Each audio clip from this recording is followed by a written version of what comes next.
아리조나 할트앤서울 복음방송 주안의 하나 2부 방송으로 이어집니다.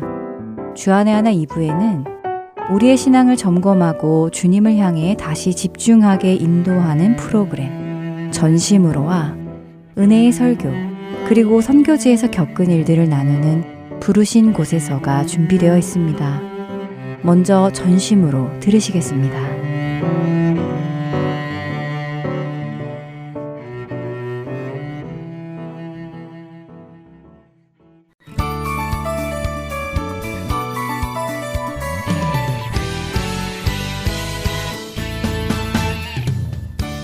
애청자 여러분 안녕하세요. 하나님을 향한 우리의 마음을 점검하고 주님을 더 사랑하는 자리로 나아가기 원하는 프로그램 전심으로 진행의 민경은입니다.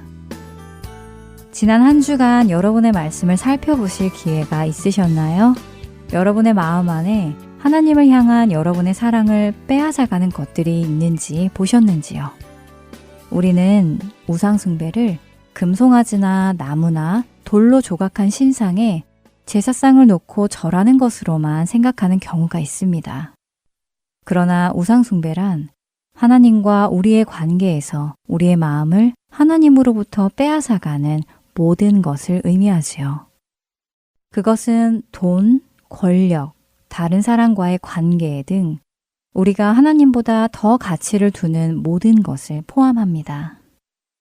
현대를 사는 우리에게는 스마트폰 역시 우상 숭배가 될 수 있습니다. 스마트폰 자체가 우상이 아니라 그 스마트폰에 내 마음을 빼앗긴다면 우상이 되는 것이지요. 여러분은 이것을 우상 숭배라고 인정하시나요? 예수님의 말씀을 함께 보면 좋겠습니다. 마가복음 12장 28절에서 34절입니다. 서기관 중 한 사람이 그들이 변론하는 것을 듣고 예수께서 잘 대답하신 줄을 알고 나와 묻되 모든 계명 중에 첫째가 무엇이니이까? 예수께서 대답하시되 첫째는 이것이니 이스라엘아 들으라. 주 곧 우리 하나님은 유일한 주시라. 내 마음을 다하고 목숨을 다하고 뜻을 다하고 힘을 다하여 주 너의 하나님을 사랑하라 하신 것이요. 둘째는 이것이니 내 이웃을 내 자신과 같이 사랑하라 하신 것이라. 이보다 더 큰 계명이 없느니라. 서기관이 이르되 선생님이여 옳소이다. 하나님은 한 분이시요 그 외에 다른 이가 없다 하신 말씀이 참이니이다. 또 마음을 다하고 지혜를 다하고 힘을 다하여 하나님을 사랑하는 것과 또 이웃을 자기 자신과 같이 사랑하는 것이 전체로 드리는 모든 번제물과 기타 제물보다 나으니이다. 예수께서 그가 지혜 있게 대답함을 보시고 이르시되 내가 하나님의 나라에서 멀지 않도다 하시니 그 후에 감히 묻는 자가 없더라. 우리가 너무도 잘 아는 이야기지요. 예수님의 말씀에 의하면 모든 율법 중에 가장 첫째 되는 계명은 무엇인가요? 그렇습니다. 바로 하나님을 사랑하라 라는 계명이 가장 첫째 되는 계명입니다. 첫째 되는 계명이라는 말은 다른 말로 하면 가장 중요한 계명이라고 할 수 있고 가장 근본이 되는 계명이라고도 할 수 있지요. 그런데 참 중요한 것이 있습니다. 하나님을 사랑하는 것이 첫째 되는 가장 중요하고 모든 것의 근본이 되는 계명인데 그 하나님을 어떻게 사랑하는 것이 성경이 우리에게 말씀하시는 사랑일까요? 도대체 사랑이 무엇일까요? 마가복음 12장 30절을 다시 한번 보시기 바랍니다.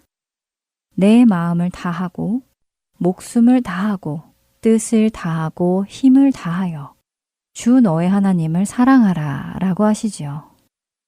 바로 이 프로그램의 제목처럼 전심으로 하는 것이 사랑인 것입니다. 마음을 다하고 목숨을 다하고 뜻을 다하고 힘을 다하는 것, 그것이 사랑이지요. 그렇게 전심으로 주님을 사랑하는 사람, 주님의 그 말씀을 따라 살아가려는 사람에게 나타나는 현상은 어떤 현상일까요? 그렇습니다. 두 번째 계명인 이웃을 또한 그렇게 사랑하게 될 것입니다. 우리는 주님을 사랑합니다 라는 고백을 자주 합니다. 그런데 우리는 과연 얼마나 주님을 사랑할까요? 우리의 마음을 얼마를 들여 사랑하는지요? 우리의 목숨을 얼마를 드리고 있고 우리의 뜻과 힘을 얼마를 들이며 사랑하고 있는지요? 우리에게 하나님을 사랑하기에 이웃을 사랑하는 모습이 나타나고 있는지요? 예수님께서는 마태복음 6장 21절에서 우리의 보물이 있는 곳에 우리의 마음이 있다고 하셨습니다. 너무도 당연한 진리의 말씀이지요. 우리의 마음이 가는 그곳에 우리의 보물이 있습니다.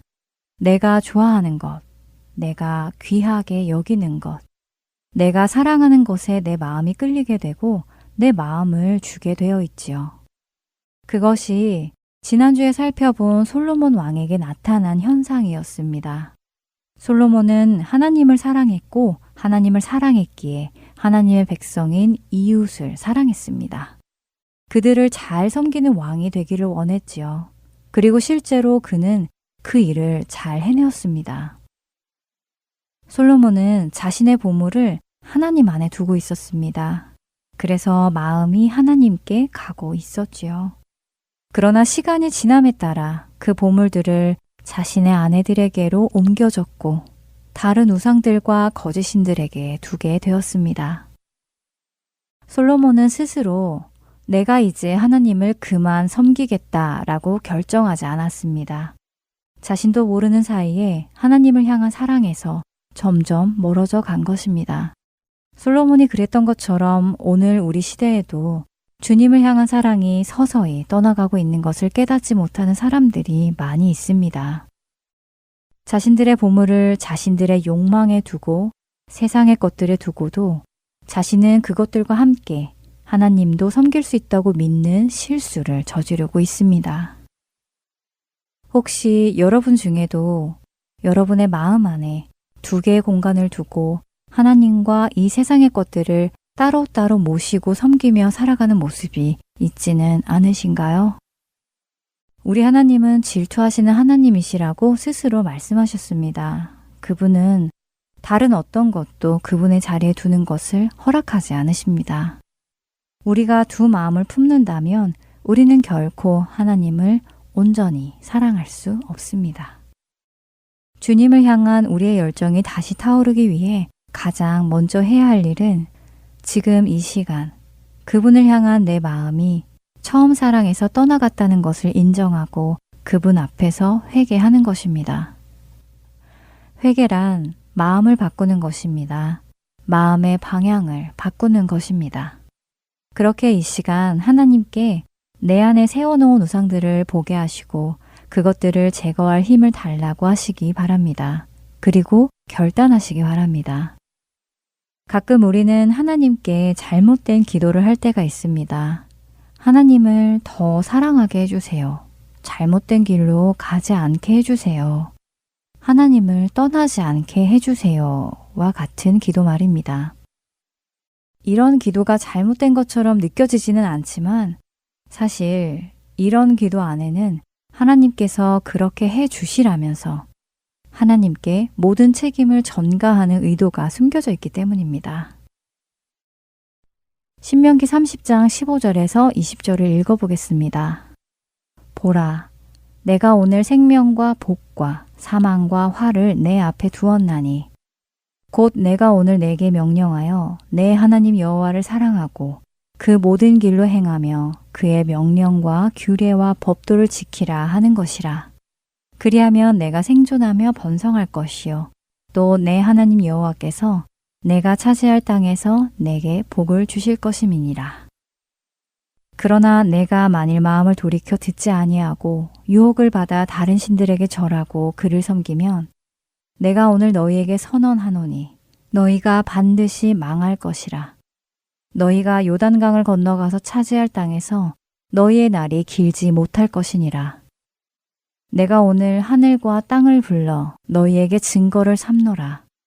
내가 생명과 사망과 복과 저주를 내 앞에 두었은즉 너와 내 자손이 살기 위하여 생명을 택하고 내 하나님 여호와를 사랑하고 그의 말씀을 청종하며 또 그를 의지하라.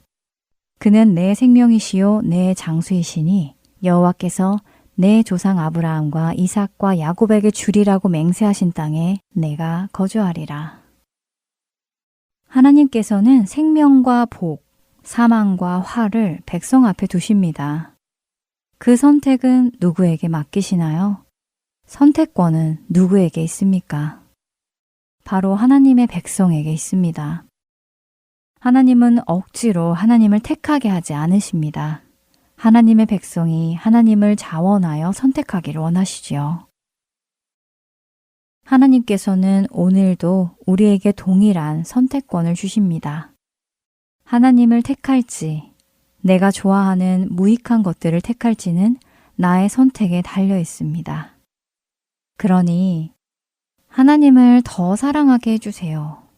하나님을 떠나지 않게 해주세요. 라는 기도보다 하나님을 더 사랑하겠습니다. 하나님을 떠나지 않겠습니다. 라고 스스로 선택하며 하나님께 힘을 구하는 기도를 드리는 것이 옳을 것입니다. 오늘 하나님께 기도해 보시면 어떨까요? 하나님을 제 마음을 다하고 목숨을 다하고 뜻을 다하고 힘을 다해 사랑하겠습니다. 전심으로 주님만을 사랑하기로 결단합니다. 저를 도와주세요. 라고요. 전심으로 기도하실 때에 하나님의 은혜가 우리 안에 임하기를 소망하며 전심으로 다음 시간에 계속해서 이야기 나누겠습니다. 안녕히 계세요.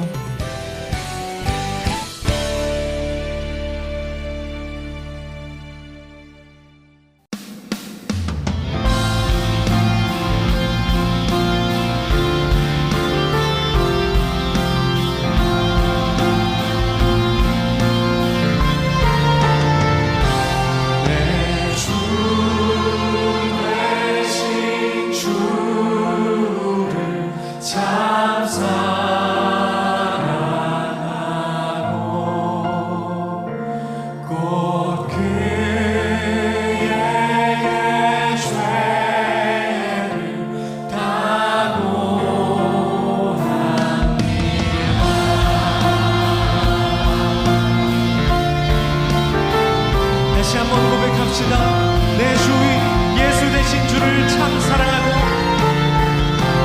내 주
은혜의 설교 말씀으로 이어드립니다. 오늘은 서울 남포교회 박영선 원로 목사님께서 우리 인생의 가장 큰 공포라는 주제의 말씀 전해주십니다. 은혜 시간 되시길 바랍니다.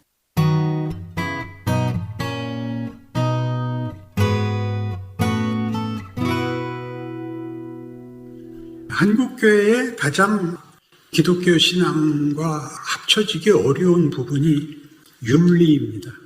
윤리와 도덕은 다 지키는 자의 책임인데 기독교는 하나님이 다 책임진다 그러는 게 기독교입니다. 여러분이 못하는 이유는 그렇게 쉽지는 않아서 그렇습니다. 그러니까 마음속에 있죠. 하나님이 다 하신다면 우리가 열심을 낼 필요가 뭐가 있는가? 여기가 아주 중요한 대목입니다. 여러분에게 은혜를 베풀고 자유를 주고 복을 주고 내 의지와 능력을 다 동원하겠다. 그랬더니 우리가 내놓는 반응이 그럼 개판을 쳐도 된다 말입니까? 이렇게밖에 대꾸할 게 없는 게 죄 지은 인간들의 현실인 것입니다. 그러니 여러분이 그토록 죄 안 짓고 신앙생활을 하고 싶은데 안 되는 것이 뭐냐? 그러면 바로 이런 신앙적, 도덕적 차원에서의 거룩함을 지키고 싶은데 왜 안 되느냐 하는 문제가 우리에게 최고의 문제인 것이죠. 이런 집회를 하고 또 개인적인 작심을 하고 기도를 하고 할 때는 분명히 할 것 같은데 현실이 그리고 내 실력이 되지 않는 건 뭔가 하는 것입니다. 그래서 오늘 본 본문 같이 이렇게 육체의 열매와 성령의 열매를 제시하는 것은 이런 열매는 맺지 말고 이런 열매를 맺는 사람이 되라.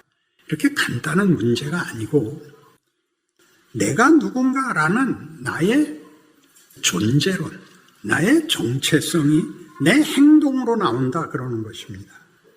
내가 가진 각오와 진심이 내가 아니라 내가 하는 짓이 내 실력이다. 그걸 알아라. 그런 얘기입니다.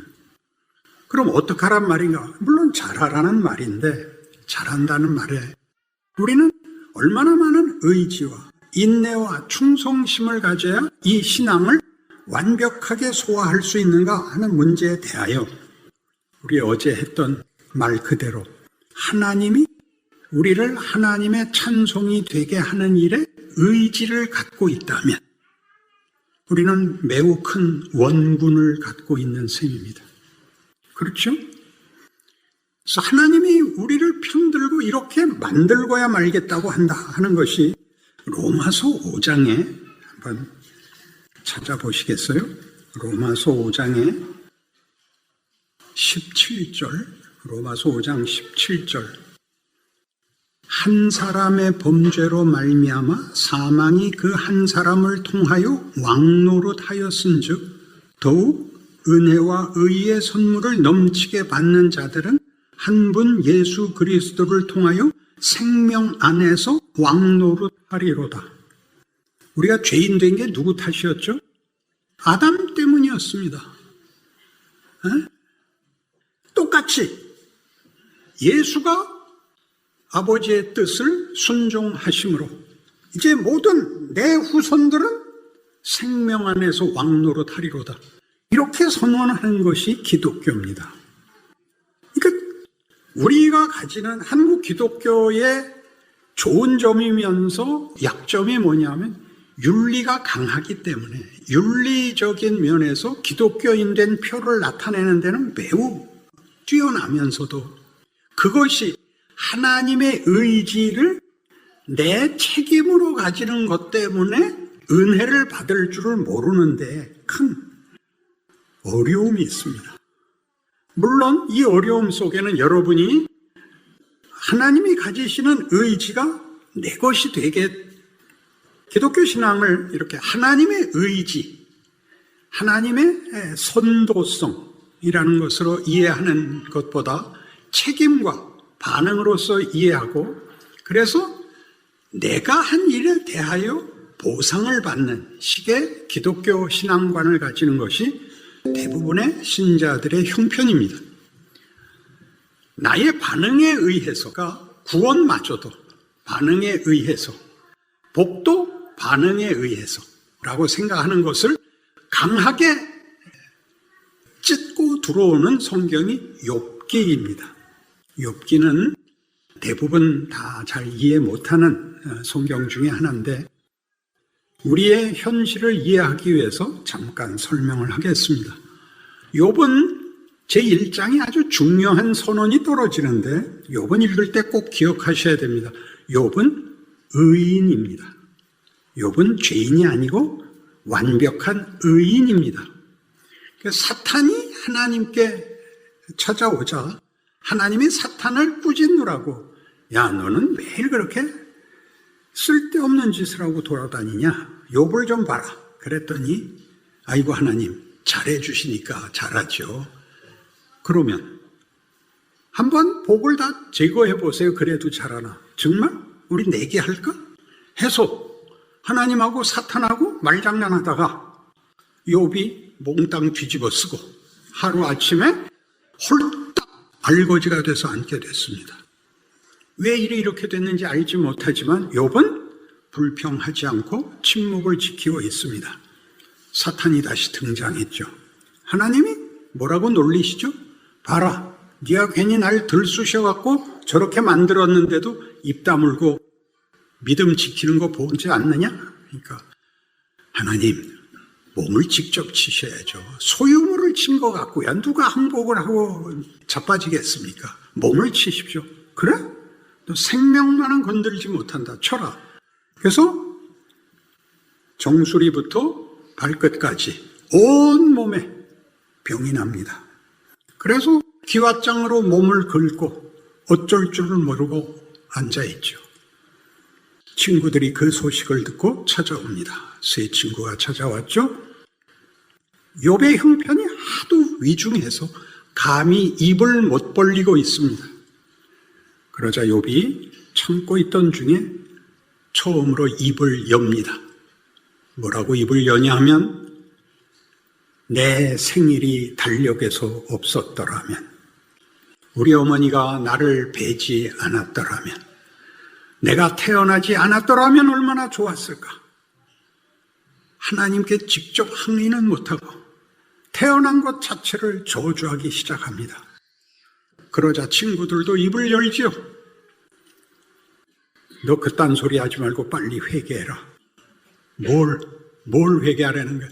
임마 그럼 네가 아무 일도 없이 이 벌을 받는단 말이냐? 난 잘못한 거 없다.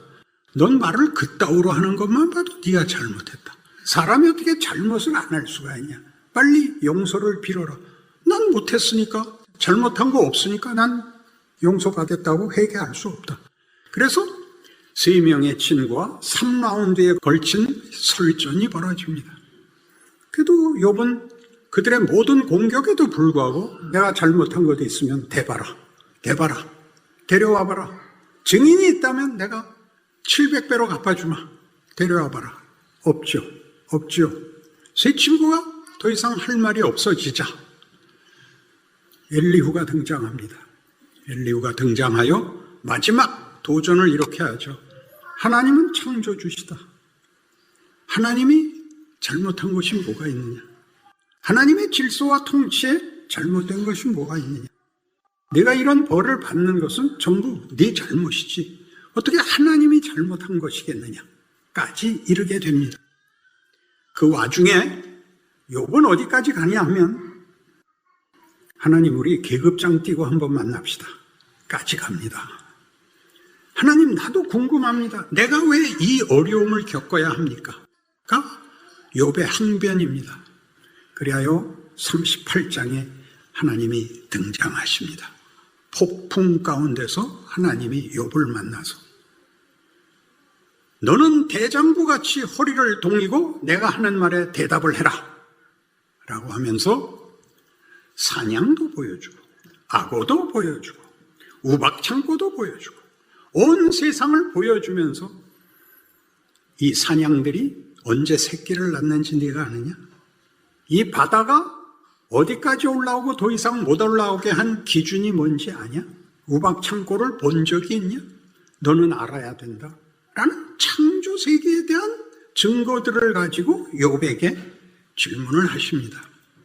잘못 읽으면 바로 앞에서 한 엘리후의 논설같이 나는 이 모든 것들을 만든 창조주고 너는 피조물인데 감히 나보고 잘못한 것이 있다고 너는 잘못한 것이 없고 내 책임이라고 그렇게 말할 수 있냐? 라는 얘기가 아니라 하나님이 하는 얘기는 이겁니다. 너는 알아야 된다. 너는 이 피조물들과는 다르다. 너는 내 상속자다. 이렇게 얘기하는 게 욥기입니다. 거기서 욥이 항복을 합니다. 42장에 와서 욥이 뭐라고 항복을 하죠? 어두운 말로, 말이 안 되는 말로 진리를 가렸습니다. 내가 제 가운데서 회개합니다. 무엇을 회개하는 걸까요? 하나님이 하시는 일은 무에서 창조를 하실 수 있고 나중에 또 나옵니다마는 죽음에서 부활도 만드실 수 있는 분이 하나님이십니다.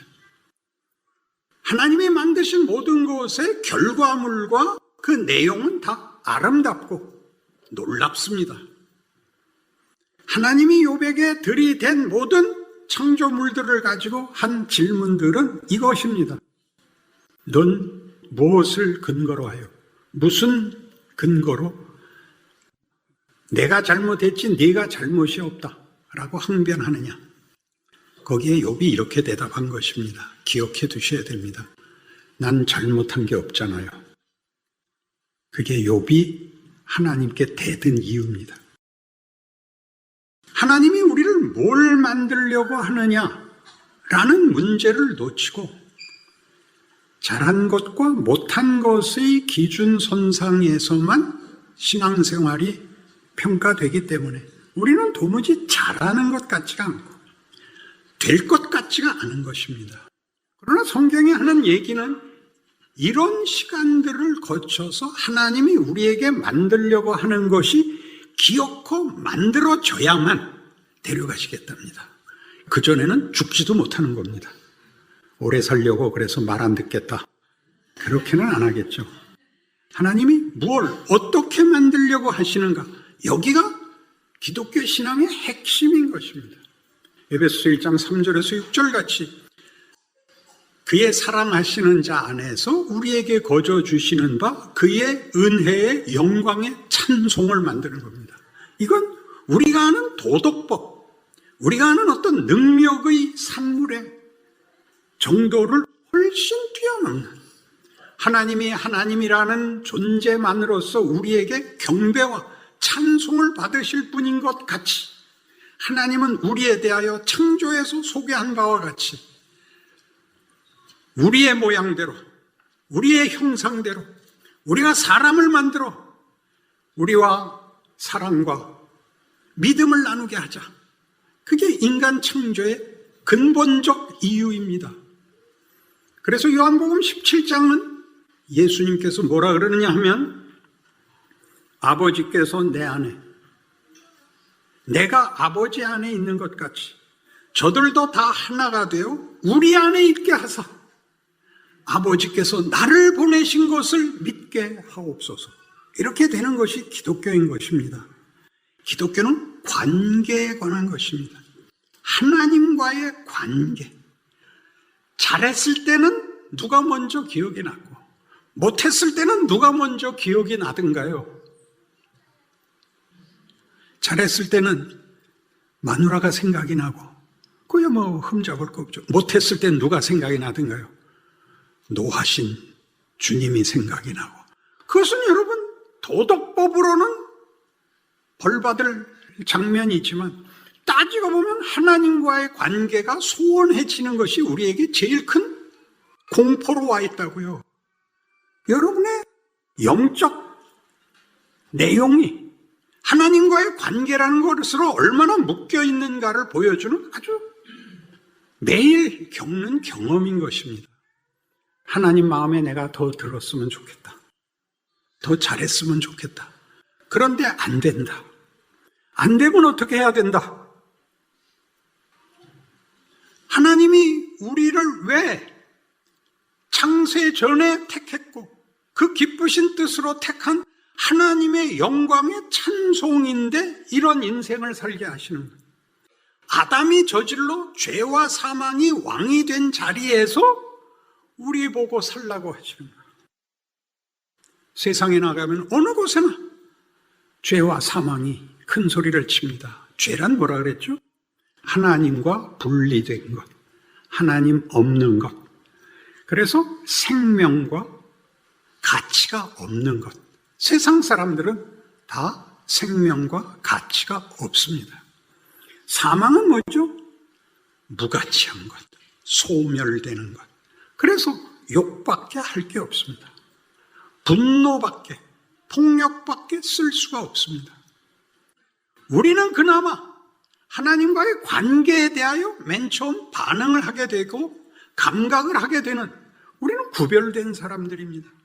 만족스러운 만큼 하나님의 자녀 노릇은 못했지만 부끄럽습니다가 있습니다. 어디로 가는 거죠? 부끄러움을 넘어서는 자리로 갈 것입니다. 어떻게 가는지 아십니까? 나이가 들어야 됩니다. 나이가 드는 것을 다들 별로 크게 생각하지 않는데 나이가 들면 세상 사람들이 하는, 하나님 모르는 사람들이 하는 것으로는 이겨도 손해고 지면 더 손해고 그 생각과 선택에 폭력과 비극 외에 선택할 것이 없다는 것을 점점 깨닫게 됩니다. 예수를 믿는다는 것은 우리가 비극을 택할 필요 없고 수치를 택할 필요 없고 위대한 것을 택할 수 있다라는 걸 깨닫게 됩니다. 해보게 됩니다. 한 인간의 인간성을 좌우하는 것이 뭐냐? 그럴 때 아량입니다. 아량 혹은 관용, 용서하는 것이죠. 상대방의 못난 것을 용서하는 것, 세상에서는 용서 안 합니다. 조금 그 잘못이 작을 때는 모아뒀다가 적금 타듯이 나중에 내가 그동안 할 말 참고 있었는데 넌 죽어 마땅해. 이게 세상은 할 수 있는 게 죽고 죽이는 것밖에 없고 우리는 그나마 한 번씩 잘할 수 있습니다. 하루에 한 번씩, 두 번씩 해보시겠습니까? 왜 이런 인생을 살게 하는가? 죄와 사망이 왕노릇하는 곳에 의와 생명이 왕노릇하는 자로 내가 여기 서 있는 것입니다. 왜 하나님이 이 둘을 맞붙게 하느냐? 배우라는 것입니다. 키우는 것입니다. 철이 들게 하는 것이지요. 어떻게 해서? 따라하다가 같은 쌍욕하고 같은 폭발을 하고 그런 것들로 해결이 안 된다는 것을, 그건 내가 도리어 손해라는 것을 배우지요. 여러분이 이해하기 좋은 예를 들죠. 베너라는 영화를 보셨습니까?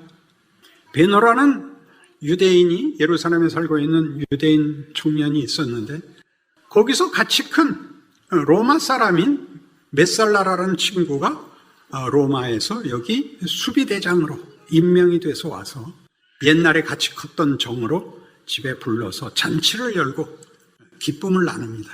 그러면서 베너가 메살라에게 요구하죠. 너는 여기서 자랐으니까 유대인에 대해서 이해가 있을 거 아니냐. 지금같이 이렇게 폭력적으로 다스리지 말고 조금만 완화시켜다오. 그럼 우리도 기꺼이 순종하겠노라. 그러자 메살라가 말하기를 나는 더 엄하게 할 거야 라고 로마 관료 노릇으로 돌변합니다. 그러니까 베노가 너 그럴 수 있냐? 너랑 나 사이에 이럴 수 있냐? 너와 나는 친구지만 나는 로마의 관리야. 그럴 수 없어. 그래서 등을 대는데 거기 로마에서부터 더 큰 귀인이 예루살렘에 들어오는 길에 지붕에서 구경을 하던 베노의 어머니와 누이 동생이 기와장을 잘못 만져서 떨구는 바람에 말이 놀라고 그 지휘관이 떨어져 낙상을 하게 됩니다. 붙잡혀 들어가죠. 어머니와 누이 동생이 붙잡혀 들어가자 베노가 찾아가서 빕니다. 너도 알잖아. 내 어머니와 내 여동생이 폭력을 행할 사람이 아니라는 걸 알잖아. 그러나 메살라는 밉게 나옵니다. 일벌백계로 삼을 거야. 유대인들 모두 앞에 조금만 잘못하면 다 없어지는 줄 알라고.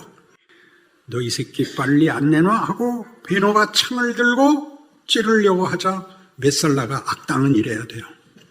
벌떡 일어나더니 찔러. 날 찌르면 네 어머니하고 동생이 살아날 수 있단 말이야? 찔러서 데리고 나가봐. 그래서 어떻게 할게요? 베노가 찔렀다? 못 찔렀다? 거기서 영화가 끝날 수는 없죠. 책상에 꽂고 잡혀갑니다.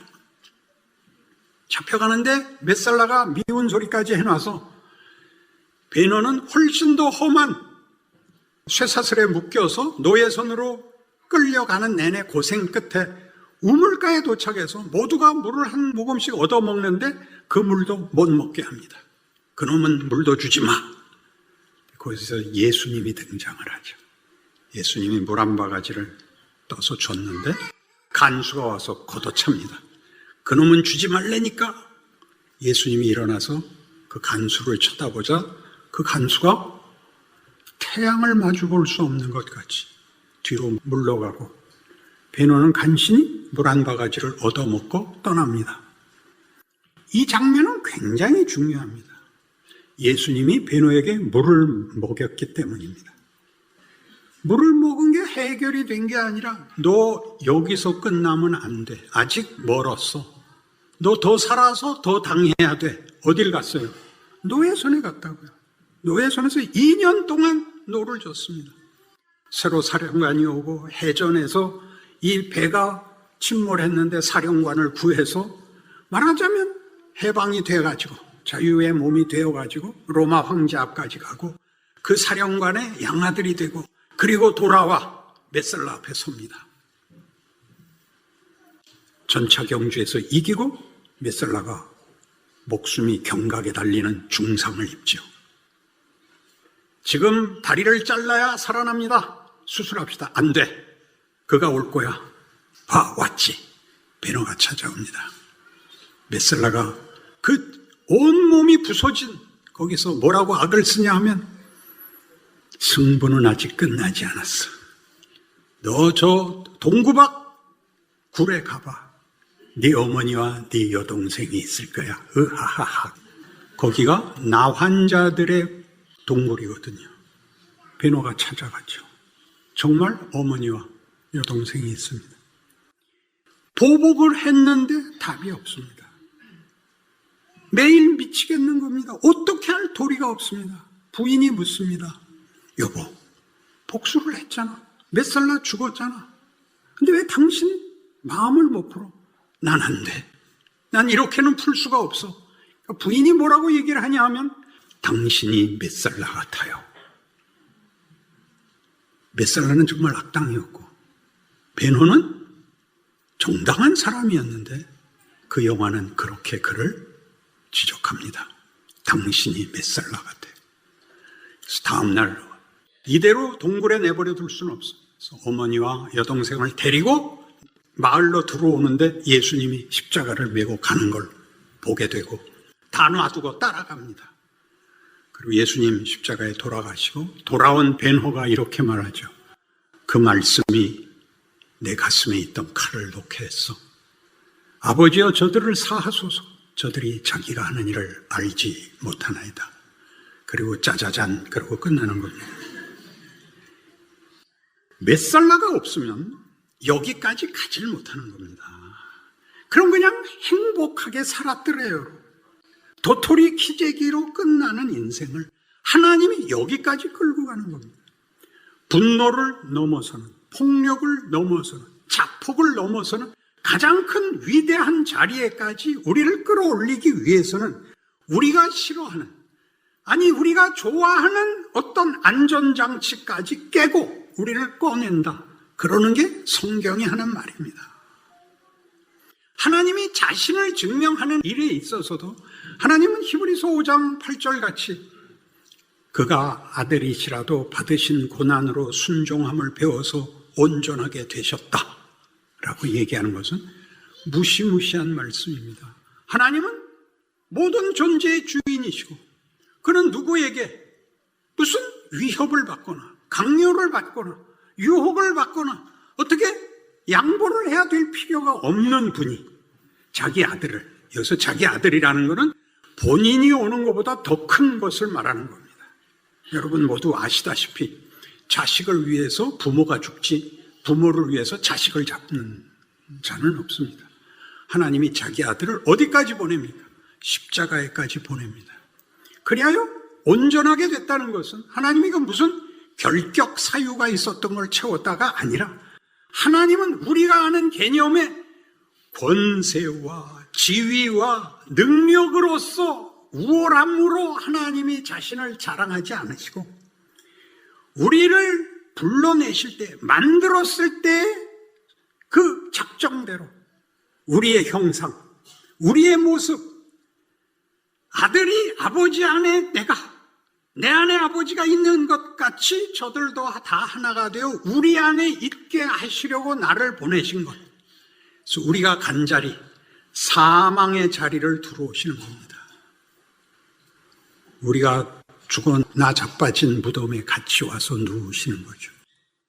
그래서 예수의 오심이 죄인들을 위해서 오고 사자들을 위해서 오시고 그들을 붙잡아 그의 부활이 우리 모두를 아버지의 영광으로 일으키시는 것 같은 생애를 살게 하고 있다라고 증명하시는 겁니다.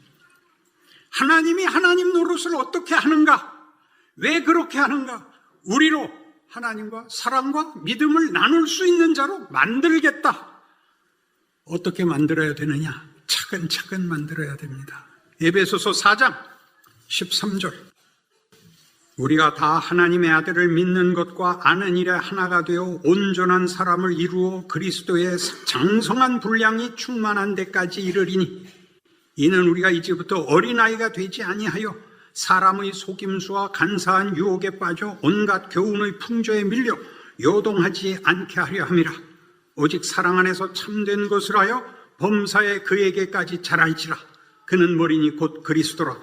그에게서 온몸이 각 마디를 통하여 도움을 받음으로 연결되고 결합되어 각 지체의 분량대로 역사하여 그 몸을 자라게 하며 사랑 안에서 스스로 세우느니라. 자라나는 것입니다. 잘못할 때마다 회개하고 씻어버려서 결백을 지켜나가는 것이 아니라 그 상처, 그 실패, 그 후회, 그 자책을 때문에 다음 단계로 나가라 말입니다. 다음 단계로 나가라 말입니다. 맞아. 이런 말 할 필요 없어. 미운 말 할 필요 없어.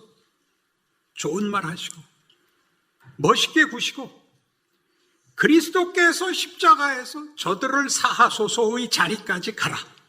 단번에 못 갑니다.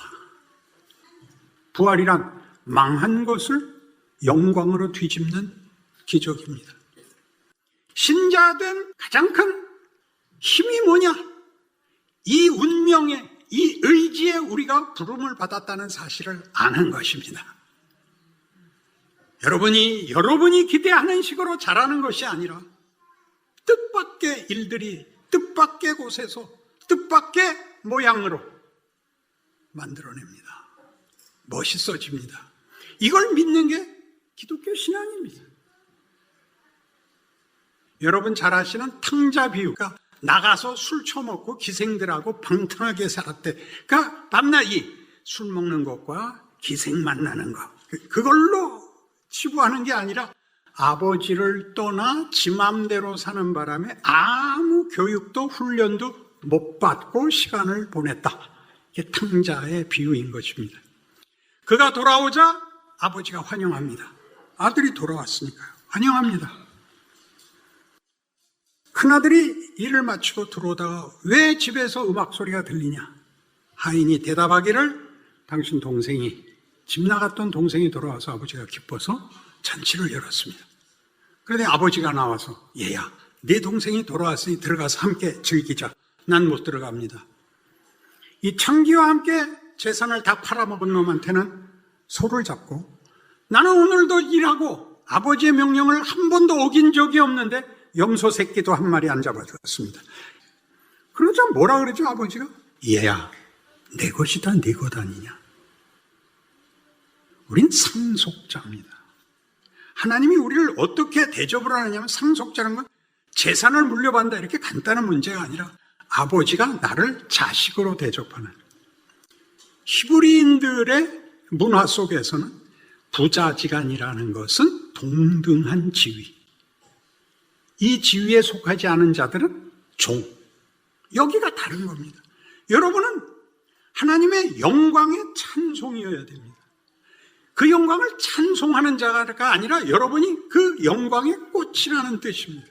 하나님은 자신의 영광을 우리로서 확인하겠다는 겁니다. 우리의 승리, 우리의 아름다움, 우리의 위대함, 우리의 어떠함, 우리의 존재론, 성품, 인격을 가지고 내가 하나님 맞지? 라고 우리의 찬송을 받아내시겠답니다. 그렇게 지금 그 와중에 있는 것입니다. 여기를 속지 마세요.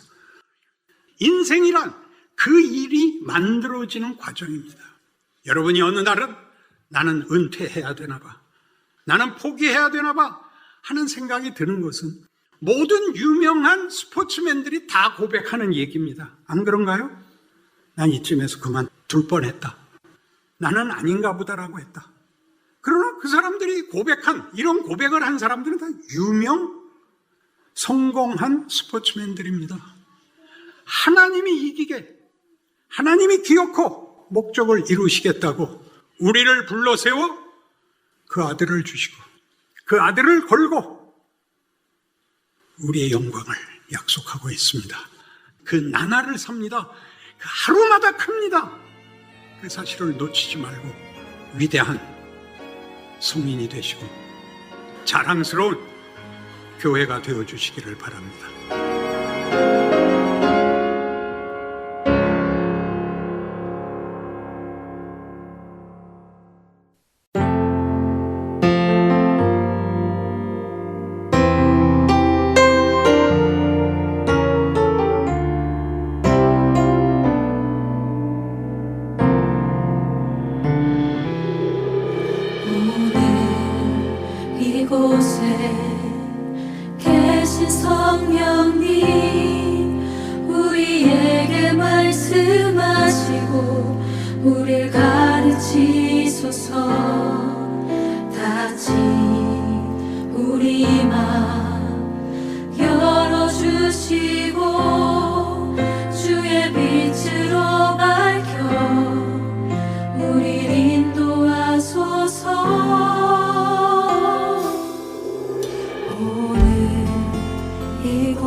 주시옵소서.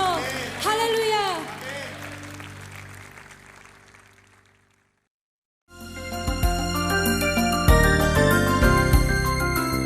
방송 청취하실 수 있는 방법에 대해 안내해 드리겠습니다. 먼저 유튜브로도 방송을 들으실 수 있습니다. 하트앤서울 복음방송을 검색하시면 저희 방송을 들으실 수 있습니다. 또한 홈페이지와 스마트폰 앱으로도 들으실 수 있는데요.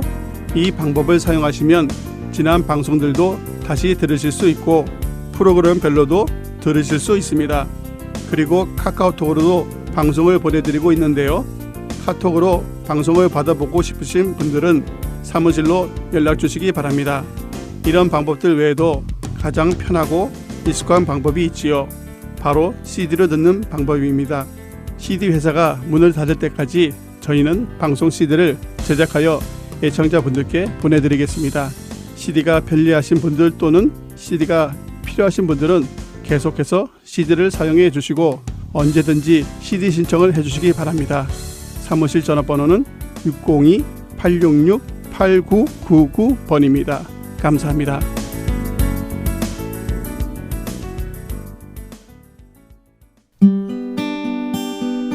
기쁜 소식 사랑으로 땅끝까지 전하는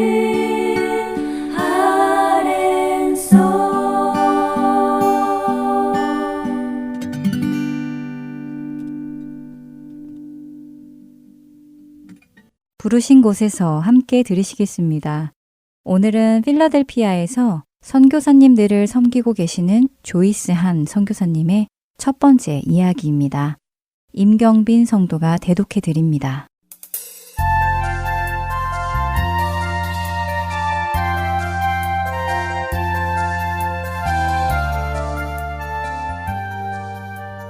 지금까지 지내온 것 주의 크신 은혜라. 한이 없는 주의 사랑 어찌 이루 말하랴. 이 찬송이 먼저 떠오릅니다. 미련하고 부족한 저희들을 이곳까지 인도하신 선하신 주님을 찬양하며 우리 가정과 함께 하셨던 주님의 선하신 손길을 나누고자 합니다. 현재 저는 남편 한명구 선교사와 함께 WEC 국제선교회 미국 본부에서 아시안 아메리칸을 동원하는 선교사로 섬기고 있습니다. WEC 국제선교회는 영국 캠브리지 7인 중 한 명인 C.T. 스터드에 의해서 1913년에 창립된 선교회로서 100년이 넘는 역사와 전통을 가진 복음적이고 초교파적인 국제선교 단체입니다.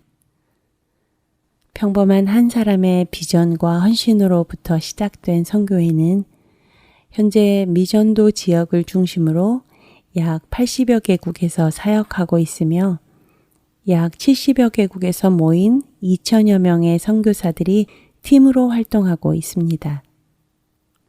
저희는 이렇게 다양한 국적의 선교사님들과 중국에서 10여 년 정도 사역을 했고 현재는 미국 본부에서 사역하고 있습니다.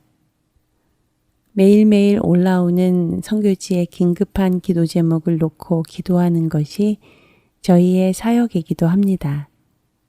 비록 중국 선교지 현장에서 돌아와서 미국에 머물고 있지만 많은 선교사님들을 섬기며 후방이지만 선교지의 모든 일들을 가장 먼저 알게 되어 기도로 동역할 수 있어서 감사하는 마음으로 동역하고 있습니다. 저도 이런 인생을 살 것이라고는 상상도 못했지만 주님의 은혜가 저를 완전히 바꾸어 놓았습니다. 저의 어린 시절을 돌아봅니다. 예수님을 전혀 모르셨던 저의 부모님은 남의 눈을 너무나 의식하셨고 체면을 중요하게 여기셨습니다. 군대에서 교사로 일하셨던 아버지는 밖에서는 훌륭하고 양심 있게 행동하셔서 상을 많이 받으시기도 하셨지만 늘 스트레스를 술로 푸셨는지 제 기억 속의 아버지는 늘 술에 취해 늦게 들어오셔서 어머니와 큰 소리로 싸우시던 모습이 아직도 제 기억에 남아 있습니다. 그런 부모님 때문에 마음이 늘 불안했던 어린 저는 처음 교회를 찾아가게 되었습니다. 제 스스로 교회에 간 것이죠. 그 시절에는 교회 종을 쳤으니까 아마 그 종소리를 듣고 찾아간 것 같습니다. 지금 생각해 보면 주님께서 인도해 주신 것 같습니다. 부모나 형제, 친척, 친구, 이웃 모두가 예수님을 모르는데 8, 9세 된 어린 소녀가 주일 아침에 스스로 일어나서 교회에 가는 것이 쉬운 일이 아니었지만 그때 저의 간절한 기도 제목은 부모님의 싸움을 멈추게 해달라는 것이었기에 주일 예배는 물론 수요 예배에도 가곤 했습니다. 이렇게 시작된 교회 생활은 그저 교회를 왔다 갔다 반복하며 미적지근한 신앙생활로 대학을 졸업할 때까지 이어졌습니다. 그 시절 저희 교회에 부임하셨던 전도사님 부부의 권유로 성경 공부를 시작하게 되었고 하나님의 은혜를 경험했지만 세상의 가치관에 푹 젖은 상태로 그저 저의 앞길을 열어달라고 기도했습니다. 제가 원하는 것을 얻기 위한 기도였습니다. 하나님, 저에게 믿음 좋은 배필을 주세요. 총명한 아이도 주시고요. 물질도 많이 주셔서 아름다운 믿음의 가정을 이루면 교회에 헌금도 많이 할게요. 주로 이런 기도였죠. 새벽마다 기도를 하다가 응답이 없어서 부산에 살고 있던 저는 강원도에 있는 기도원까지 찾아가 열심으로 기도했습니다. 저의 열심으로 제가 원하는 기도를 했지만 그때부터 기도하는 훈련을 하게 하셨던 하나님은 그 기도원에서 지금의 시어머니를 만나게 해주셨고 시어머니의 소개로 남편과 선을 보게 되고 그 후에 인연으로 만나서 결혼까지 하게 되었지요. 또한 평탄하지 않았던 남편과의 결혼 생활을 통해서 하나님은 저를 다듬어 가셨고 그 과정을 통해서 가정은 하나님이 세우시는 것과 아내는 남편을 돕는 배필로 하나님이 주신 선물이라는 것을 깨닫게 되었습니다. 이 이야기는 다음 시간에 더 해드리겠습니다.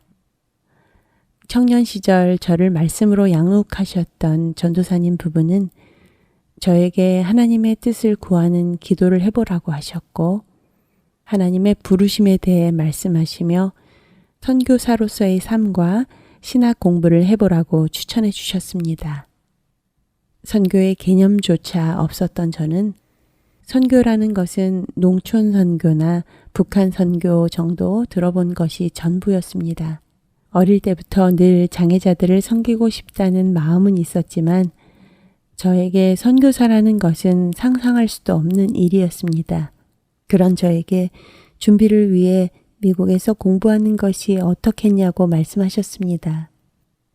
한 번도 생각해 보지 않았던 길이라 주저하다가 기도하시면서 저에게 말씀하시는 그분들의 권유를 무시할 수 없었고 그래서 저도 새벽 기도와 금식 기도를 하면서 이 문제를 주님께 아뢰었습니다.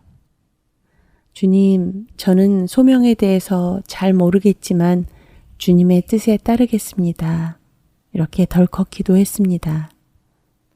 그런데 전도사님 부부를 의지하고 함께 미국 올 준비를 했지만 당황스럽게도 그분들의 비자가 나오질 않았기에 저 혼자 미국에 올 수밖에 없었습니다. 미국에는 한 번도 가본 적도 없었고 아는 사람은 한 명도 없고 영어는 한마디도 못하고 그렇게 혼자서 두렵고 떨리는 마음을 가지고 미국 땅에 처음 발을 내딛었습니다. 그 당시 제 심정은 누가 나를 들어서 멀리 태평양 바다로 던져버리는 것 같았습니다.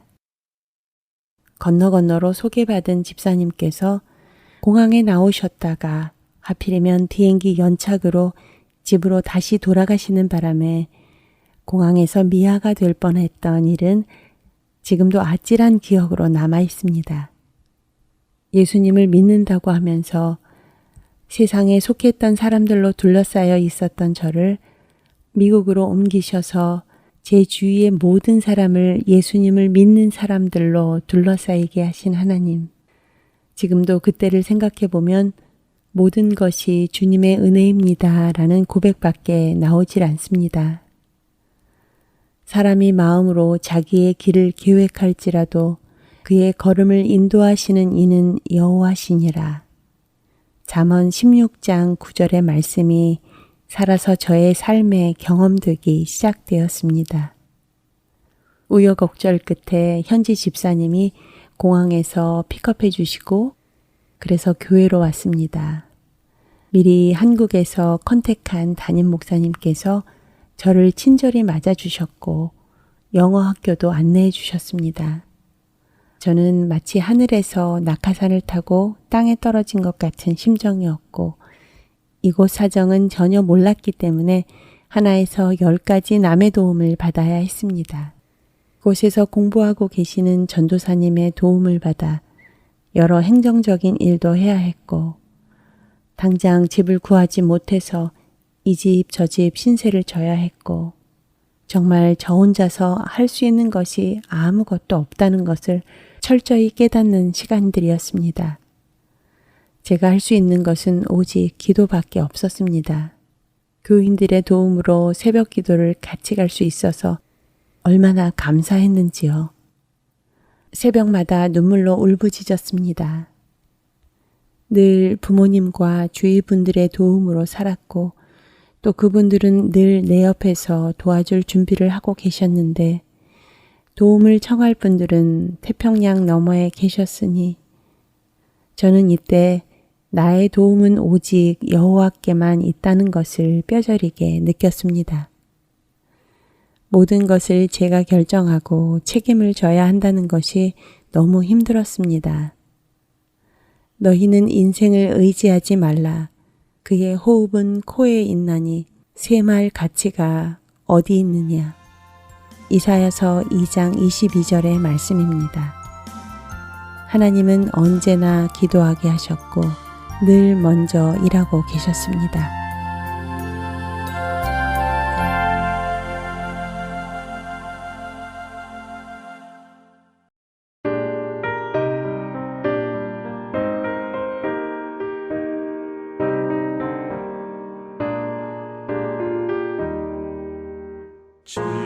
지금까지 지내온 것 주의 크신 은혜라. 한이 없는 주의 사랑 어찌 이루 말하랴. 자나깨나 주의 손이 항상 살펴주시고 모든 일을 주 안에서 형통하게 하시네.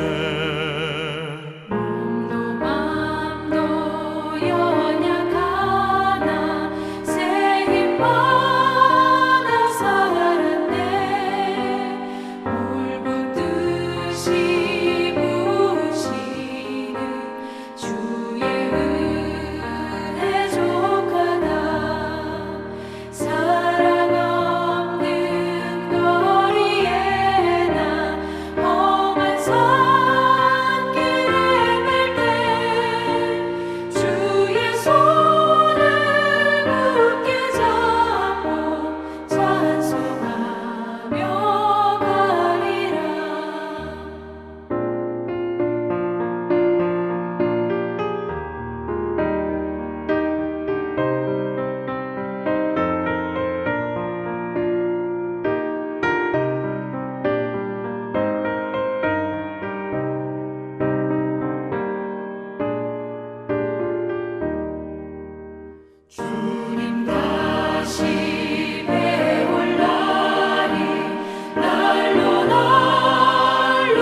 주안의 하나 2부 준비된 순서는 여기까지입니다.